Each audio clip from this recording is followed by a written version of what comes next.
Mga pagbasa ng mga salita ng makapangyarihang Diyos. Paglalantad sa mga Antikristo.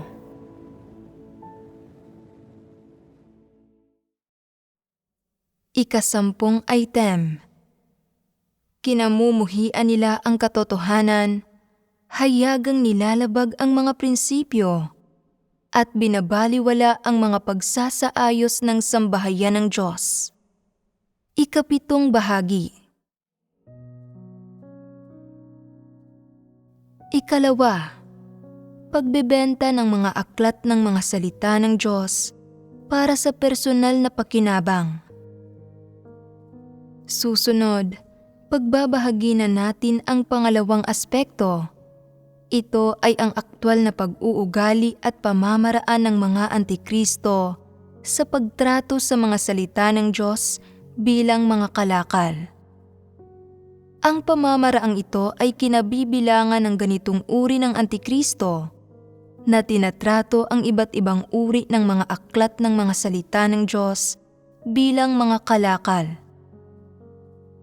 Kapag nakuha nila ang mga aklat na ito ng mga salita ng Diyos, naniniwala silang nakuha na nila ang puhunan para kumita ng pera, na mayroon na silang mga ari-ari ang kailangan para gawin ito.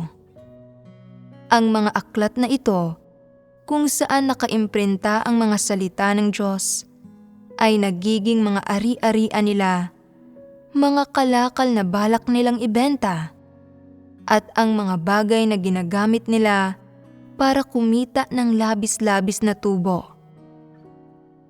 Ipinagkakait ng mga Antikristo ang mga aklat na ito. Hindi ipinamamahagi ang mga ito ayon sa prinsipyong hinihingi ng sambahayan ng Diyos, kundi hinahangad nilang kumita ng tubo sa hindi tamang paraan batay sa kanila mismong mga layunin. Ano ang prinsipyo ng pamamahagi ng mga aklat sa sambahayan ng Diyos? Ito ay para ipamahagi ang mga ito sa lahat ng mahilig magbasa ng mga salita ng Diyos at sa mga nauuhaw sa katotohanan, at gawin ito ng libre. Gaano man karaming tao ang tumatanggap ng mga ito, o gaano man karaming aklat ang ipinamahagi, palaging walang bayad ito. Kapag nananampalataya sa Diyos sa Kristyanismo, hindi libre ang Biblia. Kailangan itong bilhin. Pero ngayon, libreng ipinamahagi ng sambahayan ng Diyos ang mga salitang ito ng Diyos at ang mga aklat na ito na isang mahalagang punto. Gayunpaman, lumilitaw ang problema kapag nakakakuha ng mga aklat na ito ang mga Antikristo at hindi libreng ipinamamahagi ang mga ito nang ayon sa prinsipyo. Sa ilalim ng mga normal na sitwasyon, ipinamamahagi ng mga may kaunting may takot sa Diyos na puso ang mga aklat na ito ng libre ayon sa prinsipyo, nang hindi naniningil o naghahangad na makapagtamo ng labis-labis na tubo sa hindi tamang paraan. Gayunpaman, ang mga Antikristo lamang ang nag-iisip na dumating na ang pagkakataon para makapagnegosyo kapag nakakuha sila ng mga aklat na ito. Kaya, lumilitaw ang ambisyon at kasakiman nila. Ang pamimigay ng gayon kakakapal at kagagandang aklat ng libre, hindi ba't pagkalugi naman iyon? Hindi ba't kahangalan ang hindi ito pagkakitaan? Bukod dito, hindi mabibili sa ibang lugar ang mga aklat na ito at nanaisin itong basahin ng karamihan sa mga nananampalataya sa Diyos, anuman ang halaga nito. Kapag naintindihan nilang ganito ang mentalidad ng mga tao, nagsisimulang makabuo ng mga partikular na kaisipan ang mga Antikristo. Hindi ko pwedeng palampasin ang pagkakataong ito na kumita. Bihira ang mga ganitong pagkakataon. Sa pamamahagi ng mga aklat, dapat kong hati-hatiin ang mga tao ayon sa mga antas. Sisingilin ko ng mas malaki ang mayayaman katamtamang presyo sa mga karaniwang tao, mas mababang presyo sa mahihirap o hindi talaga ako mamamahagi sa kanila. Magbibigay ako ng diskwento sa mga pumupuri sa akin at maniningil ako ng mas malaki sa mga hindi ko kasundo. Naaayon ba ito sa mga patakaran ng sambahayan ng Diyos para sa pamamahagi ng mga aklat? Pagnenegosyo ito. Nakakabuo ng mga ganitong uri ng ideya ang mga antikristo. Isinasantabi kung ipinamamahagi ba nila ang mga aklat ayon sa mga regulasyon at prinsipyo ng sambahayan ng Diyos. Pag-usapan muna natin kung paano nila tinatrato ang mga salita ng Diyos. Kapag nasa mga kamay na nila ang mga aklat ng mga salita ng Diyos, pinapahalagahan ba nila ang mga ito? Hindi sila interesado sa paraan ng pamumuhay o sa katotohanang sinasabi sa mga salita ng Diyos. Hindi nila pinapahalagahan ang mga ito at hindi nga sila nag-uusisa tungkol dito kahit kaunti. Paimbabaw lang nilang binabasa ng pahapyaw ang mga aklat, kaswal na binubuklat at sinusulyapan ang mga pahina. Tinatalakay lang nito ang tungkol sa kung paano ginagawa ng Diyos ang gawain ng paghatol sa mga tao, kung paano niya nalupig ang isang grupo ng mga tao, at kung paano niya binibigyan ang mga tao ng magandang destinasyon. Walang mga detalye roon tungkol sa hinaharap ng sangkatauhan, kaya hindi masyadong interesante ang aklat na ito. Bagaman hindi masyadong interesante ang aklat, maraming tao ang gustong magbasa nito. Maganda ito. Maaari ko itong pagkakitaan. Kapag napasa kamay nila ang mga aklat ng mga salita ng Diyos, nagiging mga kalakal ang mga ito na nangangahulugang maraming tao, ilang tao kahit papaano, ang kailangang gumastos ng pera para bilhin ang mga aklat na ito.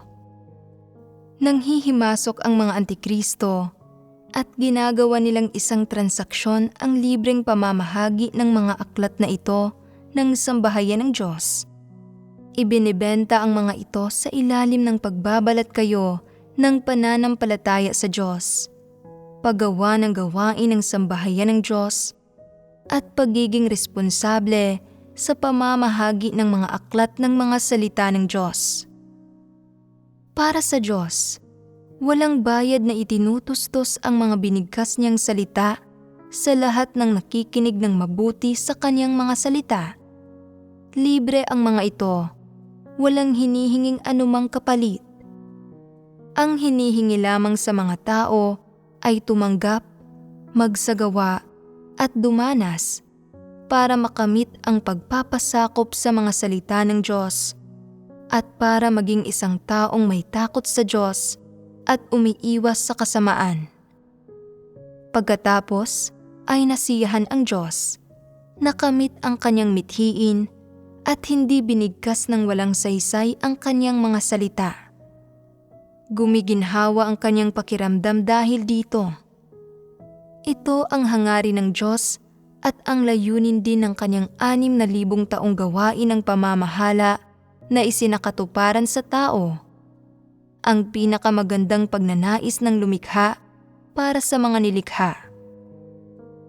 Itinutustos ng Diyos ang kanyang mga salita, kung ano ang mayroon siya at kung ano siya, at kung ano ang kanyang mga layunin nang walang bayad, at tuloy-tuloy sa mga sumusunod sa kanya. Isa itong napakalinis, banal na gawain, isang napakagandang gawa. Walang transaksyon na sangkot dito.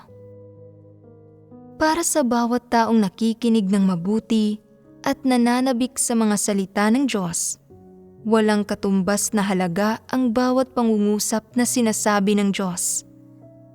Libreng tinatanggap ng mga tao mula sa Diyos ang katotohanan at ang kanyang mga salita, at sa kaibuturan ng kanilang puso, ang gusto nilang gawin para sa Diyos ay suklian siya, matugunan ang kanyang mga layunin, at tulutan siya na makaramdam ng kaginhawahan para mabilis na matapos ang dakila niyang gawain.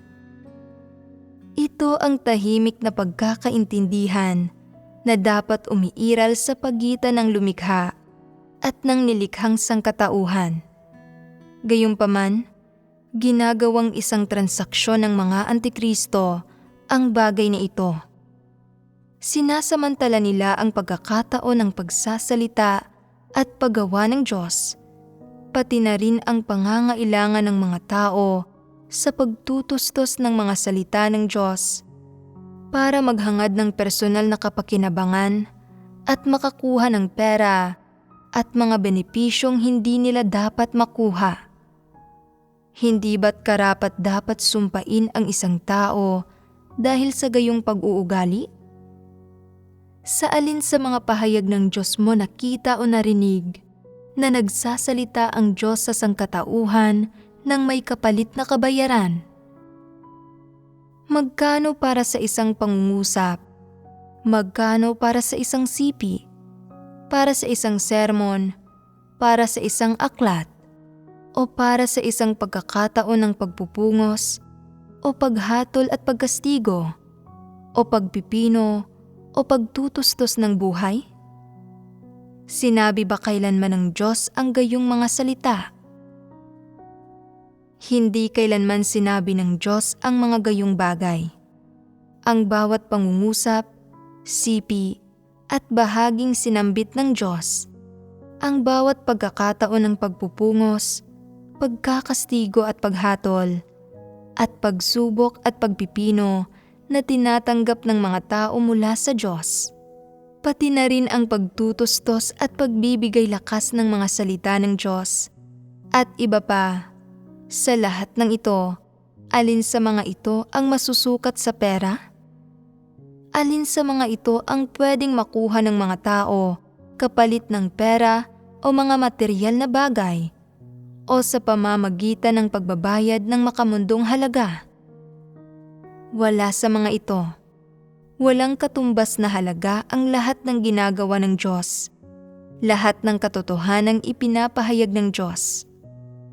Dahil mismo walang katumbas na halaga ang mga ito, dahil walang anumang pera o materyal na bagay na pwedeng ipagpalit ng mga tao para sa mga pag-aari ng Diyos at kanyang pagiging Diyos.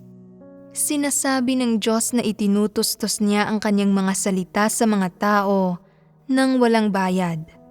Gayunpaman, hindi nakikita ng mga Antikristo ang walang katumbas na halaga at napakahalagang kalikasan ng mga katotohanan at kung ano ang mayroon ang Diyos at kung ano siya na kanyang ipinapahayag. Sa halip, hinahangad nilang makuha ng diwasto ang labis na tubo mula sa mga ito na labis na kahiya-hiya. Ipinagkakait ng ilang Antikristo ang mga salita ng Diyos. Hindi ipinamamahagi ang mga ito sa mga kapatid sa ilalim nila para pahirapan ang mga tao, para itaguyod ang kanilang sariling reputasyon at prestihiyo, at para ipadama sa iba na nakakatakot at makapangyarihan sila. Kaya, sa ilang iglesia kung saan ang mga gayong masasamang tao at Antikristo ang may kapangyarihan, walang nababasang mga salita ng Diyos o napapakinggang mga sermon ng Diyos ang mga kapatid. Hindi ba't kasumpa-sumpa ang mga gayong tao? Ano ang turing nila sa mga salita ng Diyos? Bilang kanilang personal na pag-aari, ibinibigay ng Diyos ang kanyang mga salita sa mga tunay na nananampalataya at sumusunod sa Diyos. Hindi ito ibinibigay sa iisang individual lamang at siguradong hindi ito personal na pag-aari ng sino man. Binibigkas sa lahat ng sangkatauhan ang mga salita ng Diyos at walang sino man ang pwedeng pumigil sa pagsasalita ng Diyos para sa anumang dahilan o palusot. Pero Gayon mismo ang papel na ginagampanan ng mga antikristo. Umiiba sa nakagawian para gawin ito. Pagkatapos matanggap ng ilang antikristo ang mga pinakabagong recording ng sermon, pinakikinggan muna nila ang mga ito, at kung may natuklasan silang bagong liwanag at kung may ilang nilalamang hindi nila alam, nagpapasya silang huwag ipamahagi ang serye ng sermon na ito sa mga nasa kanilang pamamahala. Ipinagkakait nila ang mga recording ng sermon nang hindi alam ng iba. Ano ang layon ng pagkakait? Ang layon ay magpakitang gilas sa mga pagtitipon na katumbas ng pagbebenta. Sa pamamagitan ng pagpapakitang gilas na ito, kapag narinig ng mga tao sa ilalim nila ang nilalamang hindi pa nila naririnig dati, na pawang bago, hinahangaan nila ang mga antikristo, at sa ganitong paraan, natutupad ang mithiin ng mga antikristo.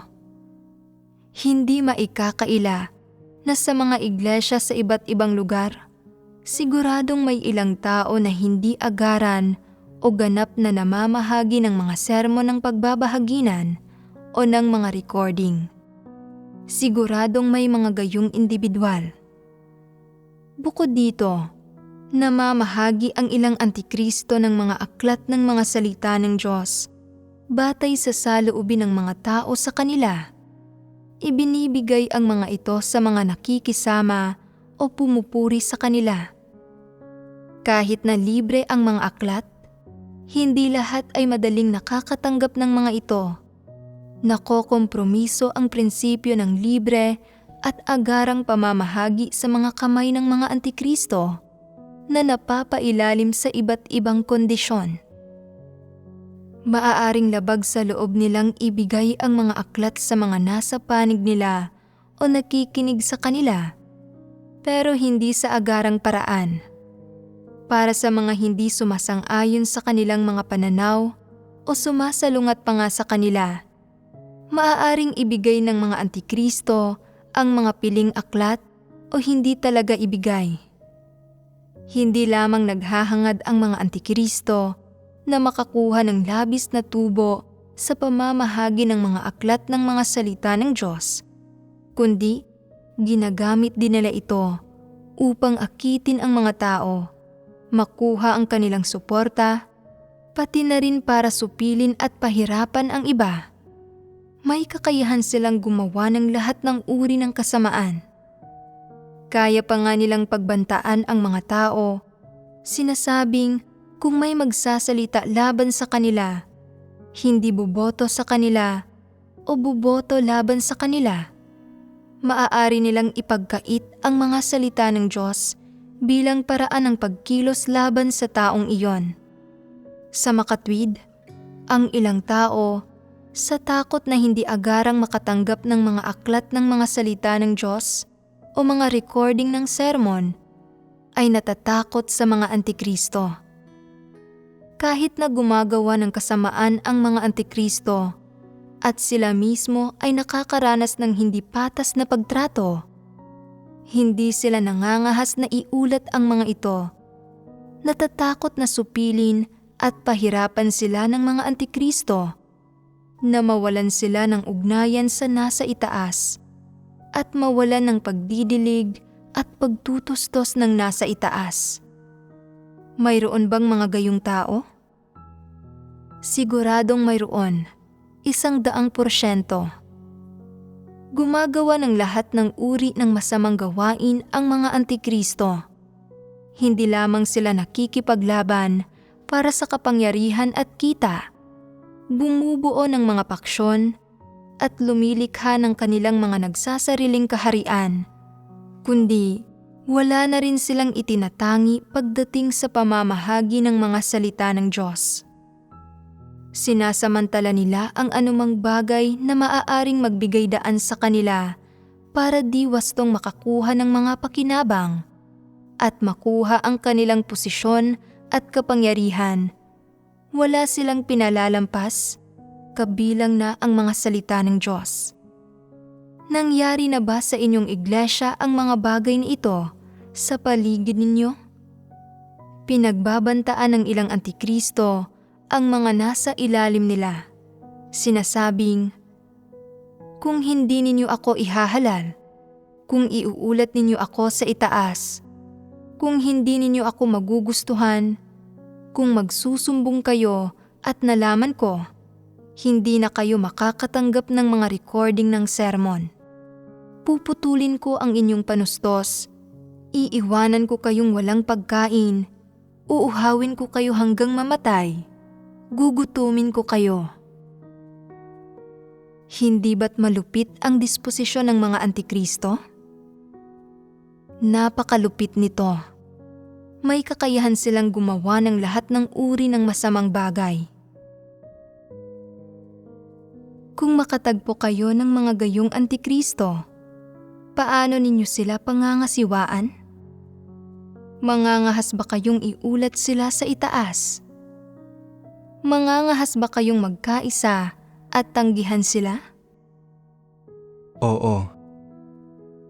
Sinasabi mong oo ngayon, pero kapag aktwal ka nang nahaharap sa kanila, baka hindi ka maglakas loob, aatras ka, iisipin mo, maliit ang tayog ko, bata ako, mahina at nag-iisa ako. Kung talagang magtutulungan ang mga antikristo para apihin ako, hindi ba't katapusan ko na? Nasaan ang Diyos? Sino ang makikinig sa mga hinaing ko? Sino ang tutugon sa aking mga hinaing at ipaghihiganti ako? Sino ang titindig para sa akin? Bakit napakaliit ng pananalig mo? Nagiging duwag ka kapag nahaharap sa isang antikristo. Pero paano kung mismong si Satanas ang magbanta sa iyo? Titigil ka na ba sa pananampalataya sa Diyos? Ano ang gagawin mo kung hindi ipinamahagi ng isang antikristo ang mga salita ng Diyos sa iyo? Paano kung pinagbayad ka para sa mga aklat ng mga salita ng Diyos? Paano kung sa tuwing ipinamamahagi ng antikristo ang mga aklat ng mga salita ng Diyos sa iyo, pinapahirapan ka niya at mabagsik siyang nagsasalita? Madali bang harapin ang sitwasyong ito? Hayaan mong sabihin ko sa iyo ang isang matalinong estratehiya. Tuwing malapit ng ipamahagi ang mga aklat, dapat kayong tumabi sa antikristo, masigasig na magsalita ng matatamis na salita, masiglang pinupuri at kinikilala ito para makuha ang kanyang tiwala. Kapag naipamahagi na niya ang mga aklat ng mga salita ng Diyos at mga recording ng sermon sa iyo, saka ka humanap ng pagkakataon para iulat siya sa itaas.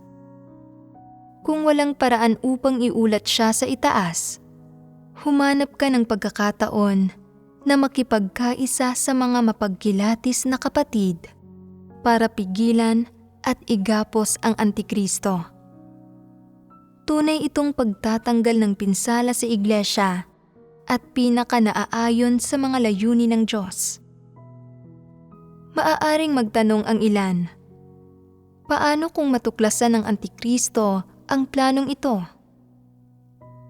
Kung wala kang kumpiyansa sa pagkakataong ito, maghintay ka ng susunod na pagkakataon. Kapag mayroon ka ng lakas ng loob at tama na ang mga kondisyon, saka ka kumilos. Sa madaling salita, kung natatakot ka na puputulin ng antikristo ang iyong panustos, huwag ka munang magpahalata ng husto. Huwag mong ilantad ang sarili mo o hayaang mahalata ka ng antikristo. Kapag nakapagtamo ka na ng sapat na tayog, kapag mayroon ka ng mga angkop na tao, mga tamang tao, at mas maraming tao na maaaring tumindig kasama mo sa pagsalungat sa antikristo, na kayang makakilatis at tumanggi sa antikristo, saka mo pwedeng putulin ang ugnayan mo sa Antikristo.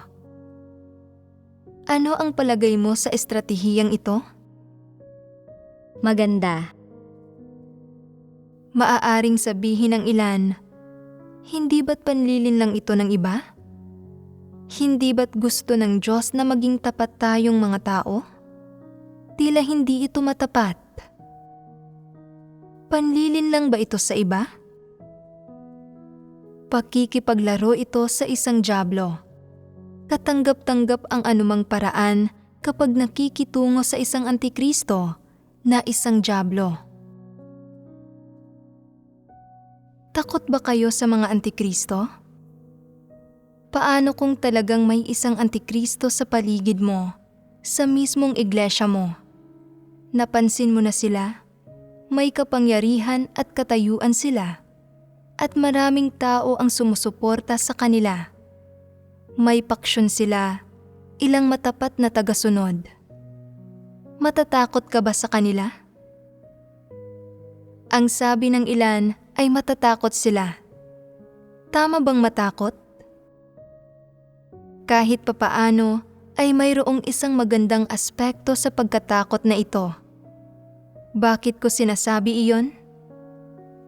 Kung natatakot ka sa kanila, ipinapakita nito na sa iyong puso ay naniniwala kang masama sila, na kaya kanilang pahirapan at saktan, na hindi sila mabuting tao o taong naghahangad sa katotohanan. Kahit papaano ay mayroon kang ganitong pagkaunawa at pagkilatis sa kanila sa iyong puso. Bagaman maaaring hindi mo magawang matukoy sila bilang isang Antikristo o makilatis na Antikristo sila, sa pinakamababa ay alam mo na hindi sila mabuting tao, hindi isang taong naghahangad sa katotohanan, hindi isang matuwid o mabait na tao, o isang matapat na tao, kaya natatakot ka sa kanila. Anong uri ng mga tao ang karaniwang kinatatakutan ng mga normal at ordinaryo o taos-pusong tao bukod sa mga demonyo? Natatakot ang lahat sa masasamang tao. Sa pinakamababa, alam mo sa puso mo na masama ang taong ito. Sa batayang ito, obserbahan mo ang kanilang saloobin sa mga salita ng Diyos at sa mga katotohanang prinsipyo. Tingnan mo kung isinasagawa nila ang katotohanan at kilatisin ang iba't iba nilang pag-uugali, at unawain at kilatisin mo ang diwa nila sa pamamagitan ng kanilang mga pag-uugali. Sa huli, kung matutukoy mo na Antikristo sila, kung gayon, magkakaroon ng isa pang aspekto ang takot mo, ang pagkilatis sa kanila. Bagaman sa puso mo ay maaaring natatakot ka sa kanila, hindi ka papanig sa kanila, at tatanggihan mo sila sa puso mo. Mabuti o masamang bagay ba ito? Mabuting bagay. Kung hilingin nilang sumama ka sa kanila sa paggawa ng masama, papayag ka ba? Magkakaroon ka ba ng pagkilatis tungkol dito sa puso mo? Kung hilingin nilang sumama ka sa kanila sa pang-aabuso sa Diyos o sa panghuhusga sa Kanya, papayag ka ba?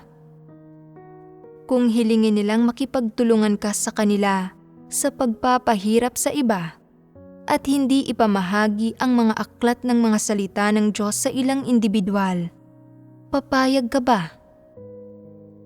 Bagaman maaaring hindi ka 100% sigurado na hindi ka papayag na gawin ang mga ito, sa pinakamababa, magkakaroon ka ng pagkilatis sa puso mo tungkol sa kanilang mga kilos. Maaaring gumawa ka ng ilang bagay kasama nila nang labag sa loob mo at nang napipilitan, pero dahil lamang ito sa pinilit ka at hindi ito kusang loob, kahit papaano, hindi ikaw ang magiging pangunahing may pakana. Sa pinakamalubha, magiging kasabwat ka sa kanilang mga krimen. Bagaman maaaring hindi mo sila ilantad o galitin sa personal, hindi ka rin kikilos bilang tagasunod o kasabwat nila. Ito ay, sa isang antas, pagtanggi sa Antikristo. Karamihan sa mga tao, dahil sa takot nila sa masasamang tao at mga Antikristo, ay nagagawa lamang magkompromiso para protektahan ang kanilang sarili. Kaya't ang magawa mong gawin ito bilang pansamantalang hakbangin ay maituturing ng maganda. Pero, ang pag-abot ba sa antas na ito ay maituturing ng paninindigan sa iyong patotoo? Maituturing ba itong pagtataguyod sa mga katotohanang prinsipyo? Maituturing ba itong pananagumpay kay Satanas? Sa mga mata ng Diyos, hindi. Kaya, paano mo mapaninindigan ang patotoo mo? Lahat kayo ay walang landas at nagkokompromiso lang kayo para protektahan ang sarili ninyo. Gumagawa sila ng masama, pero hindi ako nangangahas na sumama sa kanila sa paggawa ng masama. Natatakot akong maparusahan. Masasama silang tao. Gumagawa sila ng masasamang bagay para pahirapan ang mga tao. Pero ayos lang, basta't hindi ako mismo ang nagpahirap sa sinuman. Hindi ako ang masisisi sa kasamaang iyon. Kung magagawa mo ito kahit papaano, medyo ayos na rin iyon. Nagiging mapagpalugod ka lang ng mga tao at nananatiling neutral at hindi mo nagagawang magpatotoo. Kung gayon, ano ang dapat gawin para makapagpatotoo? Sa doktrina, dapat mong tanggihan ang masasamang tao, tanggihan at ilantad ang mga Antikristo, at pigilan ang mga Antikristo na magwala habang gumagawa ng masasamang bagay sa sambahayan ng Diyos at magdulot ng mga kawalan sa sambahayan ng Diyos. Pero alam mo ba kung paano mismo gawin ito? Iulat at sabihin ito sa itaas. Iyan ba ang saklaw ng mga responsibilidad at obligasyong matutupad ninyo? Iyan ba ang lahat ng patotoong mapaninindigan ninyo? Lahat ng tayog na mayroon kayo? Bukod sa pag-uulat sa isang Antikristo, ano pa ang magagawa ninyo? Pwede mo na naming tipunin ang mga katunayan ng palagiang pag-uugali at masamang gawa ng Antikristo, at pagkatapos ay pagbahaginan ang pagkilati sa Antikristo kasama ang mga kapatid batay sa mga katunayang ito.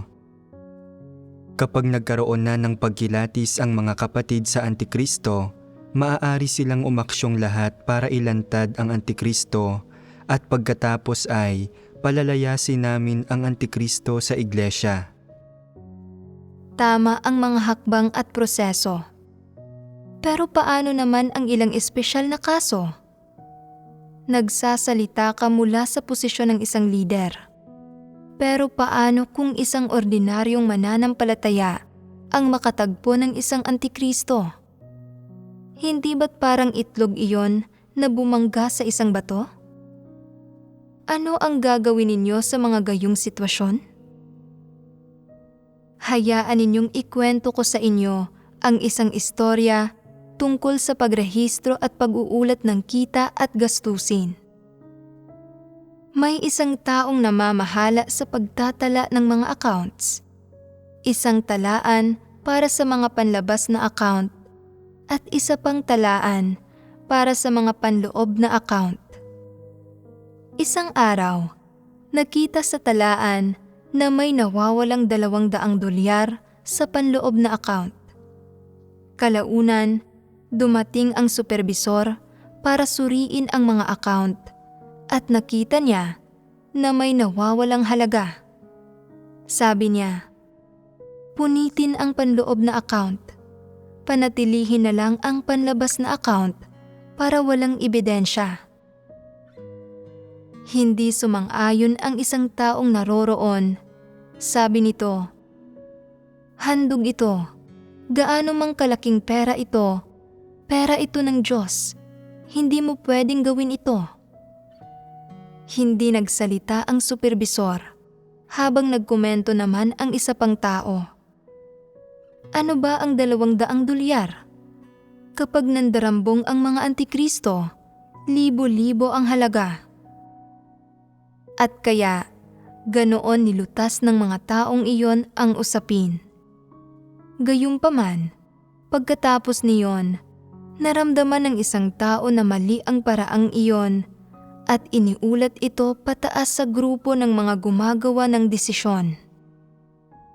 Sinabi ng grupo na hindi malaking halaga ang 200 dolyar at na masyado silang abala para harapin ito. Nang iniulat ito sa mga leader ng iglesia, hindi rin nila ito tinugunan at binaliwala nilang lahat ang usaping iyon. Nadismaya ang taong nag-ulat ng issue. Sinabi nito, "Bakit ganito ang lahat ng taong ito? Paano nila nagagawang maging labis na iresponsable sa mga handog sa Diyos? Ang lakas pa ng loob nilang manlinlang ng tahasan." Ang sama ng loob niya sa usaping ito. Isang araw, nang binisita ko ang mga taong iyon, iniulat ng taong iyon ang issue sa akin. Sinabi nito na pabaya ang taong gumagawa ng accounting, na ginulo nito ang account, at sa huli ay nagkaroon ng nawawalang halaga. Bagaman hindi masyadong malaki ang isyung ito, malaking issue naman ang mga saloobin ng bawat taong sangkot. Hindi tinugunan ng mga di umano'y superbisor at leader ang issue. Hindi lamang nila hindi pinaalis ang taong gumagawa ng accounting, naghanap pa sila ng dahilan para protektahan ito. Ang taong nag-ulat ng issue ay patuloy itong inuulat, gayunpaman, ibinukod siya ng maraming tao.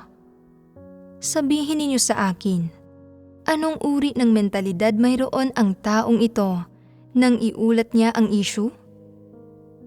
Kung kapareho sila ng saloobin ng iba pang tao, iyong nagsabi ng 200 dolyar lang ito, bakit mo ba pinalalaki pa ito? Kapag nandarambong ang mga antikristo, libo-libo ang halaga. Iuulat pa rin kaya niya ito? Hindi. Kung sinabi niya, "Hindi ko naman pera iyon," kung sino man ang gustong mandambong nito, ay gawin na nila. Sila ang mananagot dito. Tutal, wala naman akong dinambong na kahit ano, kaya hindi ko kailangang managot dito. O, iniulat ko na ito sa grupong gumagawa ng desisyon at sa mga leader ng iglesia. At hindi nila ako pinansin, kaya nagawa ko na ang bahagi ko at hindi ko na kailangang mag-abala pa. Kung ganito ang kanyang saloobin, magagawa pa kaya niyang magpursigi na iulat ito ng walang tigil? Siguradong hindi. Karamihan sa mga tao ay titigil na pagkatapos nilang iulat ito sa grupong gumagawa ng desisyon. Pero kung kailan nakapag-ulat na ang taong ito sa grupong gumagawa ng desisyon, ay sa kanya narinig ang aking pagbabahagi tungkol sa mga kwento ni Noe at Abraham. Matapos makinig, naantig siya. Inisip niya. Pagkatapos marinig ang mga salita ng Diyos, sinunod ni Noe ang mga ito sa loob ng maraming taon nang hindi sumusuko. Pero ako, naharap ako sa maliit na suliranin at hindi ko na magawang magpursigi. Hindi ito ang dapat gawin ng isang tao. Kaya, nagpursigi siya sa pag-uulat hanggang sa wakas ay makarating ito sa itaas at tinugunan ng itaas ang issue. Sa tingin ba ninyo ay maraming gayong tao sa inyo? Kung makaharap kayo ng gayong sitwasyon, ilan sa inyo ang magpupursigi tulad ng taong ito? Iisipin din ba ninyo na hindi malaking halaga ang $200 na hindi ito malaking usapin at sa gayon ay iisipin ninyo na hindi kailangang sumunod ng mahigpit sa mga prinsipyo o maging masyadong seryoso at na pwede kayong maghintay hanggang sa magkaroon ng malaking nawawalang halaga bago kayo magulat? Iisipin ba ninyo, ano't anuman, natupad ko na ang responsibilidad ko. Bahala na ang mga lider kung tutugunan nila ito o hindi. Isa lang akong ordinaryong mananampalataya. May limitasyon ang aking kapangyarihan. Limitado lang ang kaya kong gawin. Naiulat ko na ito. Natupad ko na ang obligasyon ko. Hindi ko na problema ang iba pa. Hindi ba't ganito kayo mag-iisip? At kung may susupil sa iyo, hindi ba't matatakot kang iulat ito? Humaharap sa pang-aapi ang taong ito habang nasa proseso ng pag-uulat ng issue. Sinisisi at kinokondina sila ng ilang tao at palaging naghahanap ang mga ito ng paraan para pahirapan sila. Napakasama ng mga taong ito. Naaalala ko ang ilang individual na ito. Bakit ko sila naaalala? Kinain nila ang pagkain ng sambahayan ng Diyos at tinamasa ang lahat ng katotohanang itinustos ng Diyos. Pero gayon ang kanilang saloobin sa mga handog ng Diyos.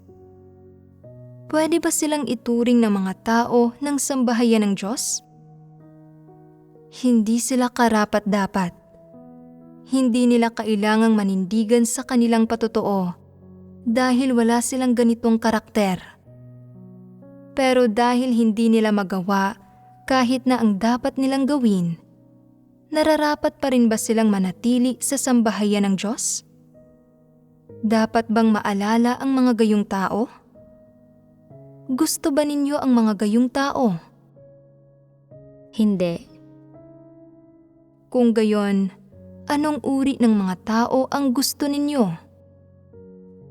Ang mga sumusunod sa mga prinsipyo, ang mga nagpupursiging protektahan ang mga interes ng sambahayan ng Diyos hanggang sa wakas.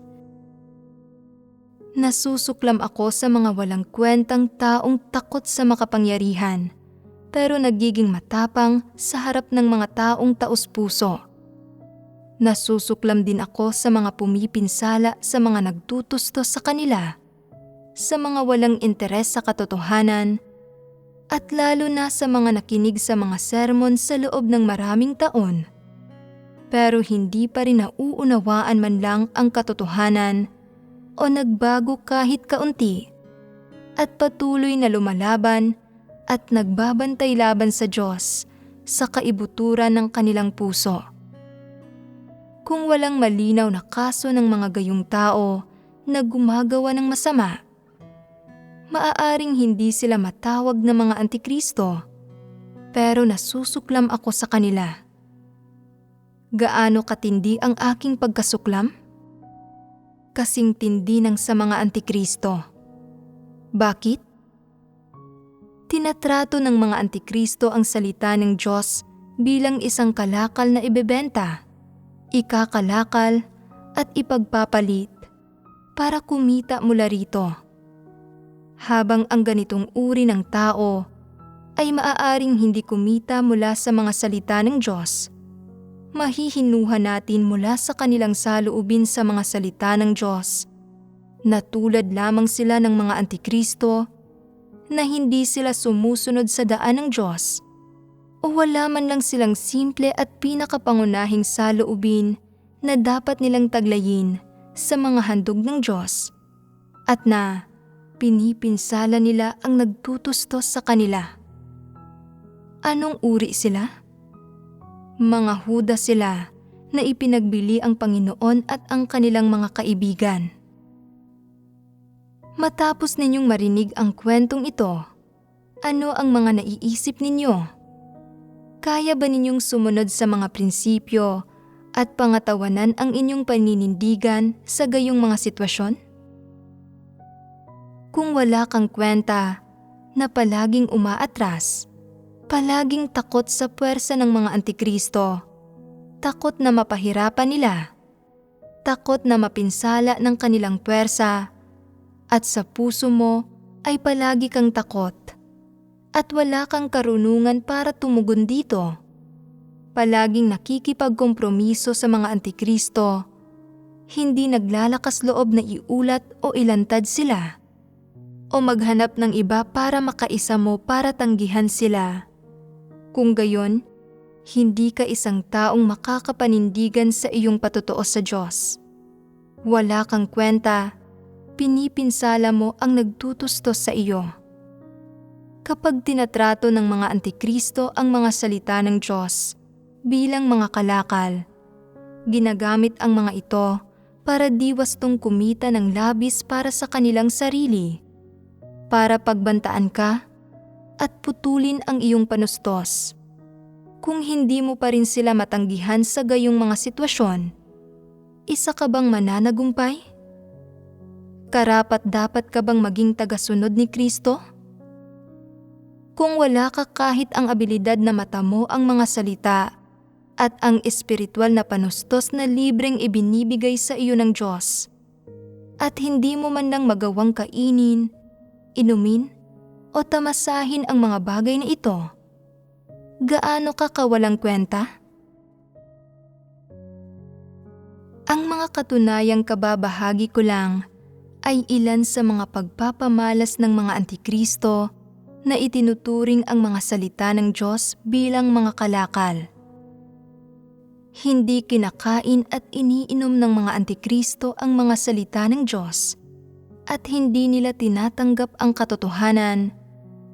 Pahapyaw lang nilang binabasa at sinusulyapan ang mga salita ng Diyos para pagandahin ang kanilang sarili gamit ang mga ito. Tinatrato nila ang mga salita ng Diyos bilang kanilang ari-arian at personal na pag-aari para magawa nilang makipagtransaksyon at makuha ang pera at mga pakinabang na nais nila, at para makontrol nila ang kalayaan ng mga hinirang na tao ng Diyos na basahin, kainin, at inumin ang mga salita ng Diyos. Masasamang tao, mga dyablo, mga hindi mananampalataya ang mga gayong antikristo. Kauri sila ng mga walang pananampalataya. Dapat patalsikin magpakailanman ang sino mang gayon na lumilitaw sa sambahayan ng Diyos. Maglalakas loob ba kayong tanggihan ang mga gayong tao kapag nakatagpo ninyo sila? Maglalakas loob ba kayong magkaisa at ilantad sila? Dapat silang ilantad, dapat silang tanggihan. Pinaghaharian ng katotohanan ang sambahayan ng Diyos. Kung wala kang gayong tayog, pinatutunayan ito na hindi naging buhay sa loob mo ang mga salita ng Diyos at ang katotohanan.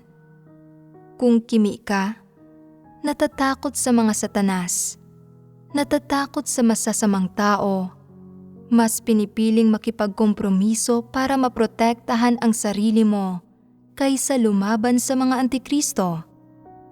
Kahit na nangangahulugan ito ng hindi pagkain at pag-inom sa mga salita ng Diyos o hindi pagtamo sa mga ito.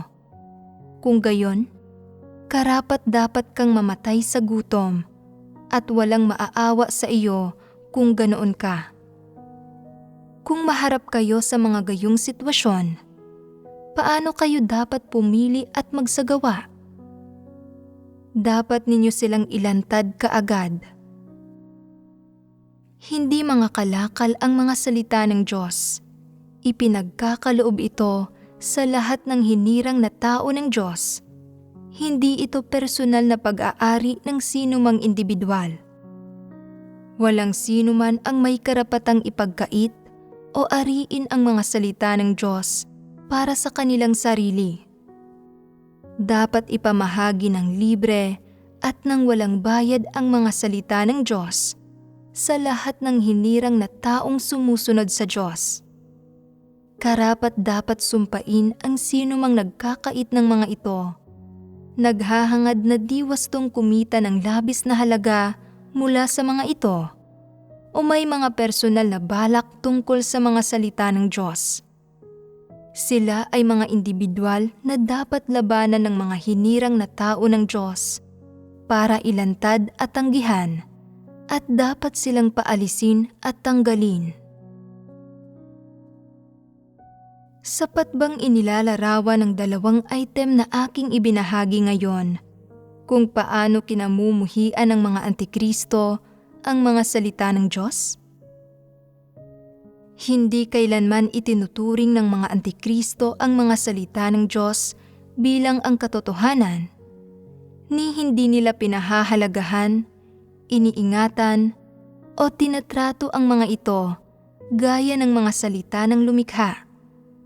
Sa halip, ipinapakita nila ang kanilang mga karimari-marim, kasuklam-suklam, at maruming hangarin sa bawat pagkakataon. Gusto lamang nilang gamitin ang mga salita ng Diyos para makamit ang kanilang mga karimari-marim na mithiin. At maging sa mga material o di material na bagay, gusto nilang gamitin ang mga salita ng Diyos para di wastong makakuha ng kita para sa kanilang sarili, para makakuha ng pera at mga material na bagay, o para makamit ang kanilang mithiin na papurihan, tingalain, idoluhin, at sundan sila ng mga tao. Kasuklam-suklam sa Diyos at dapat tanggihan ng mga tao ang mga bagay na ito. Sa tuwing may nakakatuklas sa gayong mga individual o gayong mga nangyayaring bagay, dapat nilang ilantad at tanggihan ang mga ito para pigilan ang mga gayong individual na manindigan sa gitna ng mga hinirang na tao ng Diyos. May ilang nagsasabi na iuulat nila ito sa itaas kung makatagpo sila ng mga gayong bagay, pero masyadong pasibo at mabagal iyon. Kung inuulat mo lang ang mga bagay na ito sa itaas, napakawalang kwenta mo. Napakarami mo nang nakain at nainom ng mga salita ng Diyos, at nakarinig ka na ng napakaraming sermon, pero ang alam mo lang ay gumawa ng ulat. Ibig sabihin nito ay napakaliit ng tayog mo. Siguro naman mayroon ka pang ibang pamamaraan para pangasiwaan ang mga antikristo? Ang pag-uulat sa itaas ang huling hakbang, isang hakbang na ginagawa lamang kapag talagang kinakailangan. Kung labis na marami ang kalaban mo, kung wala kang laban sa kanila, at wala kang pagkilatis, at hindi ka sigurado kung antikristo ang isang tao, maaaring hindi ka maglakas loob na ilantad ang kanilang iba't ibang pagpapamalas at mga kilos. Pero kung nakakasiguro kang antikristo sila, at hindi ka pa rin naglalakas loob na labanan, tanggihan at talunin sila, hindi ba't napakawalang kwenta mo? Hindi nagagamit ang kaunting katotohanang nauunawaan mo. Sigurado ka bang katotohanan ang nauunawaan at naririnig mo? Kung oo, bakit hindi ka maglakas loob na tumayo ng matatag at matuwid at labanan ang mga antikristo? Hindi naman ang mga antikristo ang mga namamahalang awtoridad. Ano ang kinatatakot mo sa kanila? Maliban na lamang kung may sitwasyon na maaaring isumbong kanila sa mga awtoridad kung bigla mo silang ilantad. Sa ilalim ng mga gayong kalagayan, dapat kang mag-ingat, huwag silang galitin at gumamit ng matatalinong pamamaraan para palihim na punahin at sirain ang mga antikristo. Unti-unti silang itiwalag. Hindi ba't mas kahanga-hanga ang tahimik silang itiwalag? Sige, hanggang dito na lang ang pagbabahagi para sa araw na ito. Paalam.